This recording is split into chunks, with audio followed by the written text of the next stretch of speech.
শিশুরা যাতে ভবিষ্যতে চাঁদে যেতে পারে সেজন্য জ্ঞান বিজ্ঞান ও গবেষণায় উৎকর্ষ সাধনের মাধ্যমে নিজেদের যোগ্য করে তুলতে এখন থেকেই প্রস্তুতি নেওয়ার আহ্বান জানিয়েছেন প্রধানমন্ত্রী শেখ হাসিনা।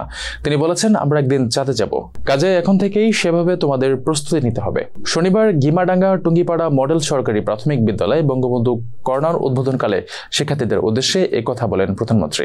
1912 সালে প্রতিষ্ঠিত বঙ্গবন্ধুর স্মৃতি বিজড়িত স্কুলটিতে এ সময় তিনি বিশেষ চাহিদা সম্পন্ন শিশুদের আঁকা এসব বঙ্গবন্ধুকে জানিয়ে শীর্ষক অ্যালবামের মোড়ক উন্মোচন করেন। শেখ হাসিনা বলেন, জাতির পিতা বঙ্গবন্ধু শেখ মুজিবুর রহমানের ছোটবেলা থেকেই মানুষের জন্য আলাদা একটা দরদ ছিল। অন্নহীন ছিন্ন কাপড় পরিহিত মানুষ থাকার জায়গা নেই, এই জিনিসগুলো তাকে খুব ব্যথিত করত। সেজন্য ছোটবেলা থেকে তিনি মানুষের জন্য এই কাজ করেছেন।